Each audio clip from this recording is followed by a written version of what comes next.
Sila talaga ng tinutumbok ng investigasyon. Ang napapansin nila, mukhang sila yung papalihis eh, di ba? Sabi pa naman kayo daw po naglilihisan nililihis niyo raw Nakita mo naman ako, pinipilit ko may diretso eh. Ang bahala nang humatol dyan, yung mga kababayan natin. Sila naman ay nakasusubaybay ang nagaganap na pagdinig patungkol nga dyan sa napakalawak na pinsala ng mga flood control projects na yan. Imbes na maproteksyon na ng ating mga komunidad. Kabaligtaran ang nangyari. Yun lamang mga binanggit ni Chairman Panfilo Lacson ng Blue Ribbon Committee. Opo. Halos sa 10, 2 pa lang ang natawag eh. Mahigit na 10 yung mga in-implicate niya ron ng mga construction companies. Yung Sunwest, nabanggit doon. Opo. Yung Third Star, nabanggit doon. Opo. Yung Edmarie, nabanggit. At napakarami pa. Ng iba-ibang personalidad. Ibig ba sabihin naging subject matter ng kanyang maramdaming Privilege speech. Na kompleto ang cinematography. Sound effects. May sound effects, meron pang screenplay. Ibig sabihin, hindi napapasadahan yung mga yun? Ang pagkakarinig ko, Sen, ay may hinihintay na ebidensya o testigo. Oo nga, na-interview siya. Mukhang baka daw po may mga hinihintay pang development. Kung wala naman daw pong bagong development, baka... Hindi, ang sinabi niya, nabasa ko rin yun sa social media eh. Opo, O tsaka kasi parang in-interview siya. Tingnan natin nga niya kung merong masustansyang darating. Opo. Paano malalaman kung may darating na masustansya kung hindi mo ipatawag yung mga binanggit mo sa privilege speech mo? Ako, kumo yun ang kanyang pinasadahan sa kanyang privilege speech na 2 beses yun. Inaakala ko na matimbang para sa kanya yun. Ano pa hinihintay niya? Bakit hindi niya tawagin lahat yung mga nabanggit doon? Hindi pa natatanong eh. Ano ho? Wala nga, kamukha nung Sunwest na lumalabas sa mga records. Ito ay isang kumpanya na in-establish ni Saldico.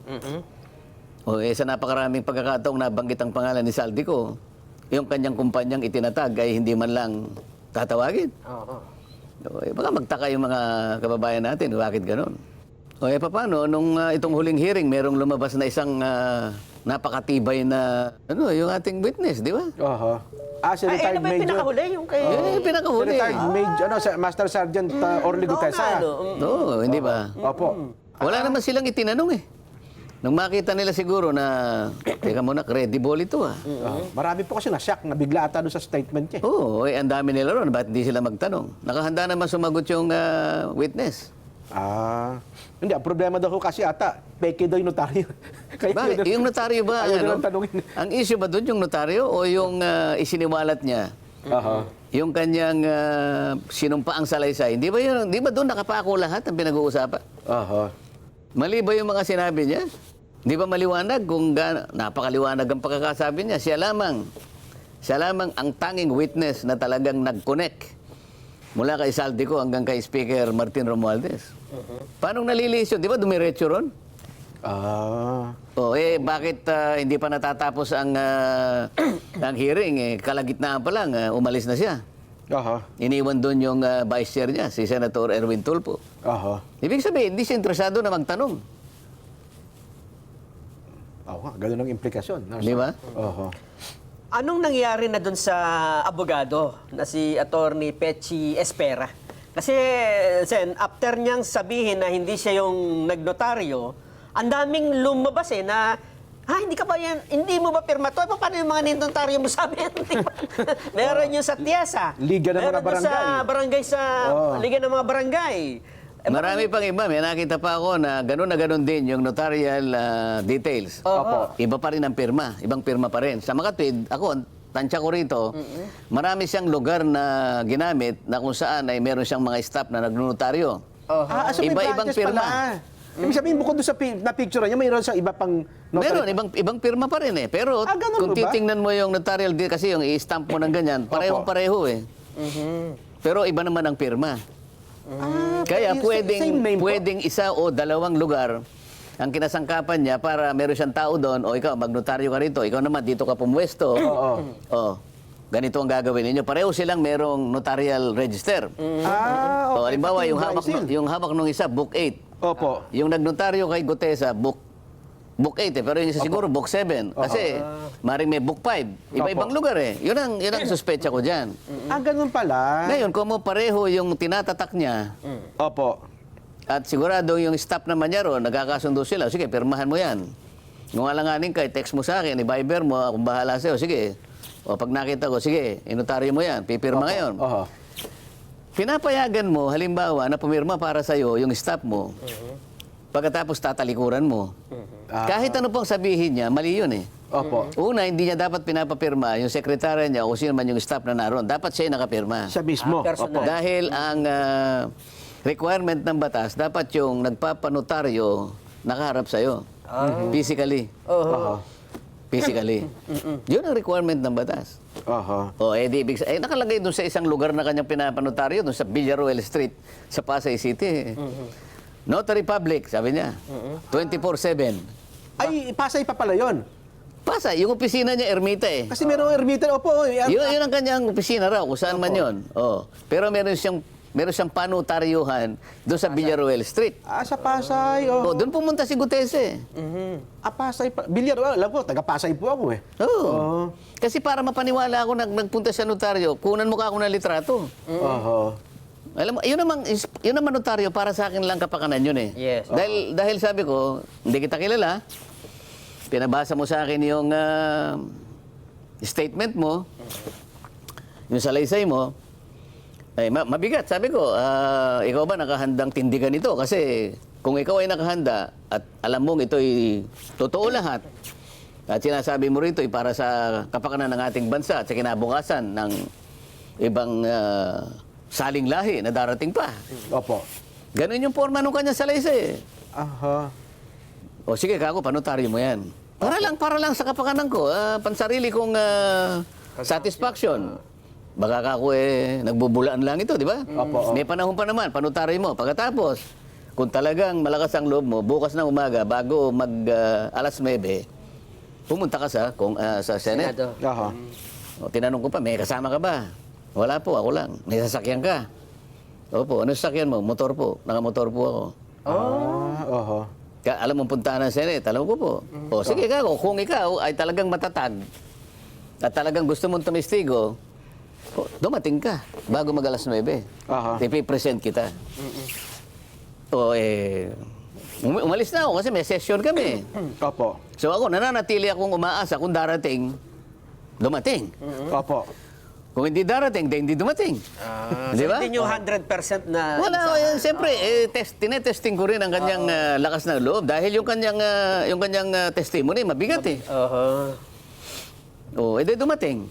Pinesent ko. Baka tapos wala raw akong kortesiya. Oho. Ano ang pinag-uusapan natin? Yung katotohanan o kortesi? Oho. Puro kortesi. Oho. Ayaw niyang tawagin si Saldico interparliamentary courtesy. Ano ba? Ano ba importante sa iyo? Ano ang mas importante sa iyo? Yung makapagbigay ka ng kaukulang paggalang sa tao o yung accountability na hinihingi ng mamamayang Pilipino sapagkat siya yung tinuturo na pinagmulan lahat ng kawalang hiyaan na ito. Kukuberan mo siya ng interparliamentary courtesy. Sinabi ko sa kanya, bakit nalalabag ba yung interparliamentary courtesy kung iimbitahin natin? Hindi. Huwag mo lang isabpina. Yun.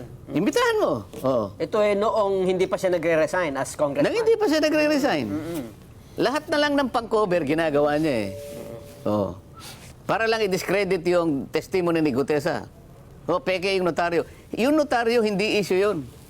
Kahit na walang notaryo at dumating yung tao, hindi nakanotaryo yun, sukat na siya'y humarap sa kapulungan. Oh. At siya'y sumumpa. Yun na yun.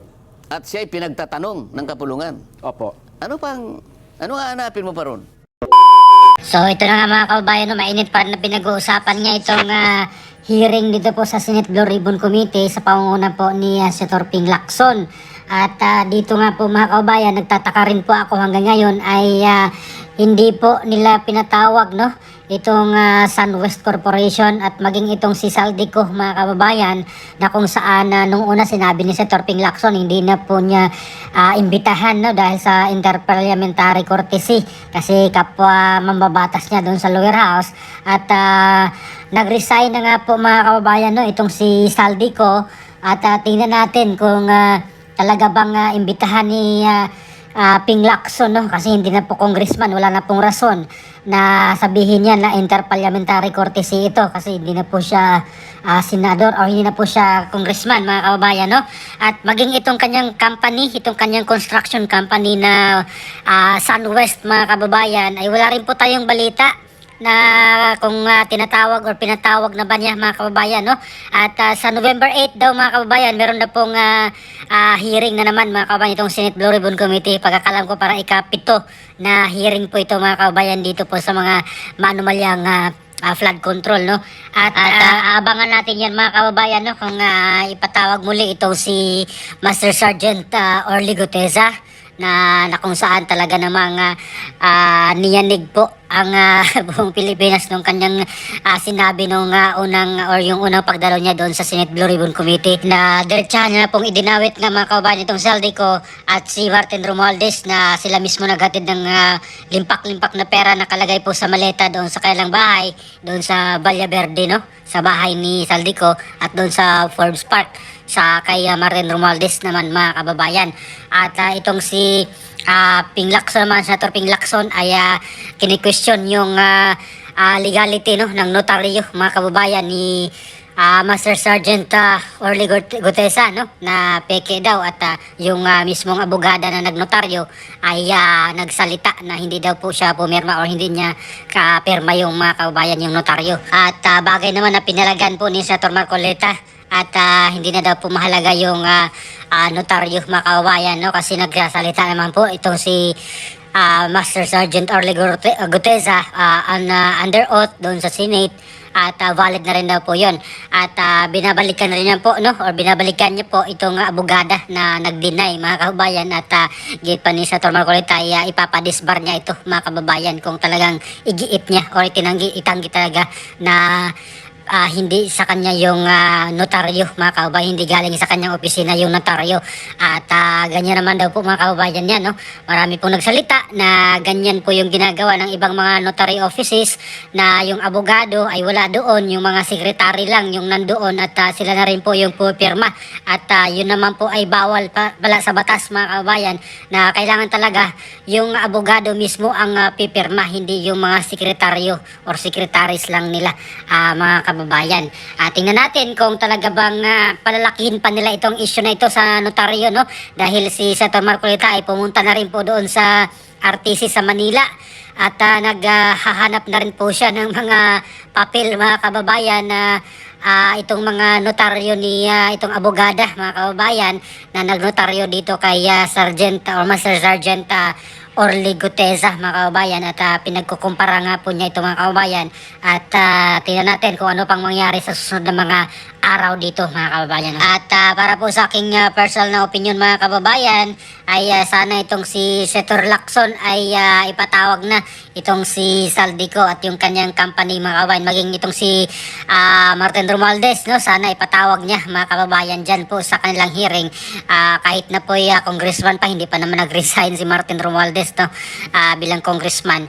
So imbitahan niya po, mga kababayan, harapin niya po dito sa sa may hearing nila sa Senate Blue Ribbon Committee sa November 8 sana, at magkarap-harap po sila doon ni Orly Guteza, mga kababayan, at nung isa pang tauhan ni Romualdez, mga kababayan, na taga Davao del Norte, no, yung taga Tagum, na kung saan ay pumunta nga po doon yung governor ng Davao del Norte at pinapaimbestagahan itong tauhan ni Martin Romualdez na biglang yumaman doon sa kanilang lugar, mga kababayan, at wala naman daw pong gaanong negosyo yun, mga kababayan, at bigla daw po yung pagyaman, kaya kini-question ngayon doon sa kanilang lugar, no. So ano po masasabi niya dito, mga kababayan, sa mga sinasabi ni Senator Marcoleta patungkol dito sa hearing pa rin dito sa Senate Blue Ribbon Committee sa mga corruption sa flood control, at maging dito sa kay Senator Ping Lacson, at dito kay Master Sergeant Guteza, kay Saldico, kay sa iba pang mga involved dito